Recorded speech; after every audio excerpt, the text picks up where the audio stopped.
ईश्वर प्राप्ति की लालसा, जिज्ञासा, उत्कंठा, फिर विरह, और विरह के बाद अंतःकरण द्रवित हो जाएगा। द्रवित अंतःकरण रसमय होने लगेगा। वह रसमय, वह प्रेममय। शरीर में जब तुम्हारा प्रेम फंसता है तो काम में कठोर हो जाता है, स्वार्थी हो जाता है। धन में प्रेम फंसता है तो लोभ के दलदल में चला जाता है।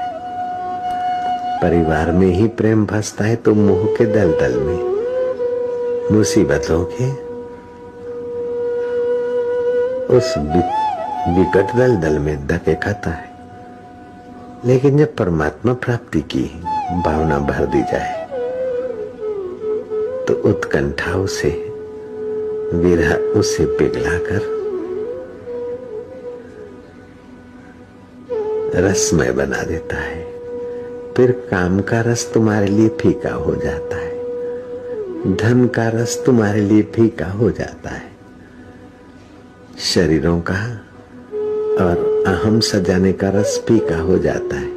क्योंकि असली रस भक्ति का, आत्मा का, प्रभु का रस मिलते ही नकली रस की पोल खुल जाती है और आप जीते जी इन विकारी संसार वस्तुओं, व्यक्तियों में अंतरात्मा से निर्विकार सुख से एकाकार होते जाते।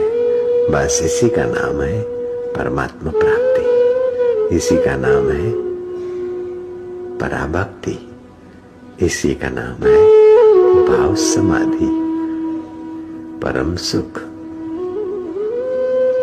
नित्य नवीन सुख। फिर एकांगी जीवन नहीं रहेगा, एक देशीय जीवन नहीं रहेगा, एक जातीय जीवन नहीं रहेगा, एक विषय का जीवन नहीं रहेगा। सारे विषय जिससे सत्ता पाते, उस परम सत्ता के साथ जो एक हो गया है, उसकी महिमा अपरंपार है। श्री कृष्ण कहते हैं स्वभाव विजयति शौर्यम, वासना के क्रूर स्वभाव पर विजय पाना ये शूरवीरता है।